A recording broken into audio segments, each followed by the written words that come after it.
Alright, it's time. It's time. I'm gonna wipe the board.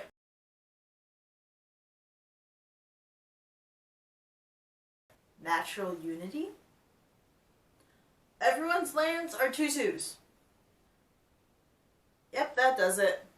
Yep. Game. Oh, hello. What is this game, Magic the Gathering?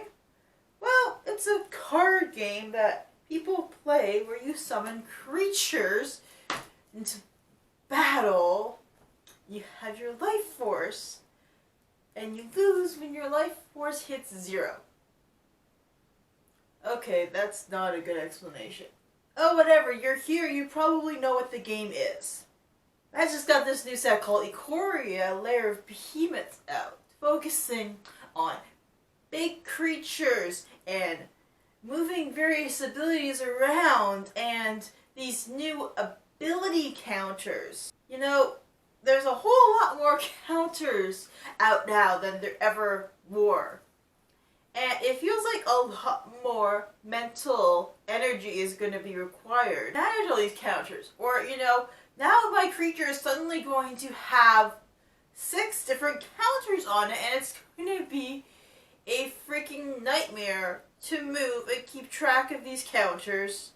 But at the same time, now all my counters are properly labeled. Whenever I go to draft, I just have to bring a little bag of all these different counters.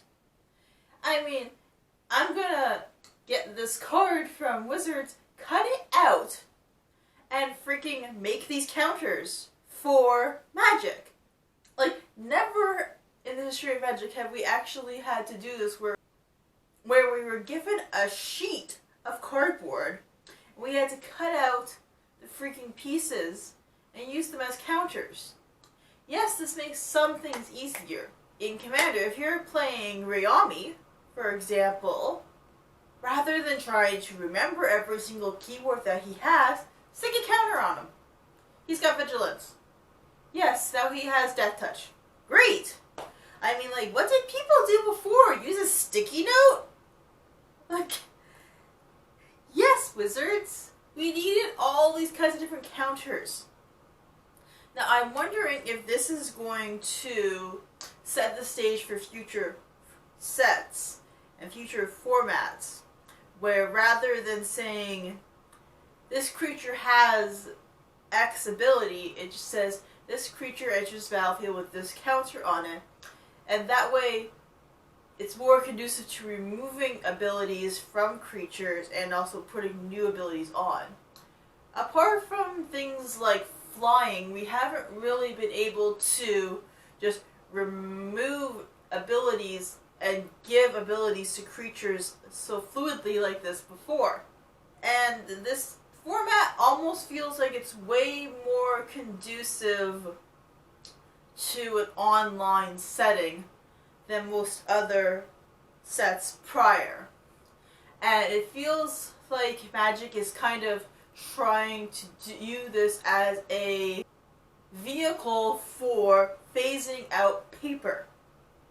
Because a lot of this is, I have to bring all these counters with me, and I have to put these counters on the creature, and then I'm going to have to clean up everything afterwards. It just kind of increases the mental load of paper players versus online players, and the smoothness of transition between this kind of format and that kind of format. If you look at Arena, they completely changed how they represent abilities.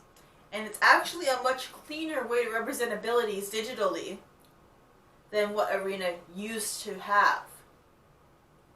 And this is why the main argument comes, is it just feels like they did this more with Arena or an online platform in mind rather than with paper in mind. So I'm wondering if this is going to be their new push is for online formats, and also their new push for being able to put counters on, take counters off, remove abilities, put abilities on, give abilities to other creatures in the long run, rather than saying all other creatures have vigilance. It's like, put vigilance counters on all other creatures. And this way, losing and gaining abilities becomes a lot easier. to do, and if this is going to introduce a whole new element to the game in the long run. Or is this just going to be a one-off thing within this set?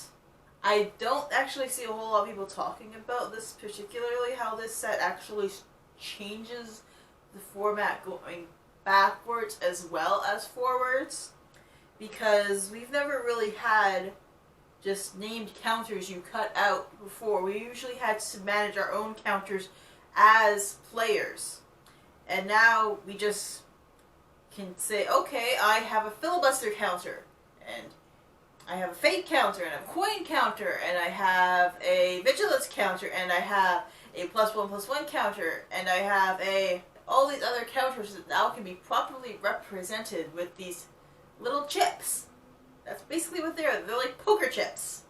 And so it introduces a new element that makes certain things easier, yet other things more difficult. And it also might be a real nightmare for how people are going to have to be able to manage their own things in a group play format, because now suddenly everyone has these exact same chips, and you're just like, I don't remember whose is whose, and it just often becomes a lot more complicated. Not to mention, I guess the other thing is that these are just small pieces of paper, and not many people are going to care if they lose some or if they accidentally pick some up. You know, this is going to be an environmental nightmare. Like, am I supposed to just bring scissors to my F&M? Anyway, Ikoria Lair of the Behemoths. Does it really just shake the format altogether? Are these counters a good thing or a bad thing? And as always, if you don't like the game, you can just rage quit and flip the table and run out.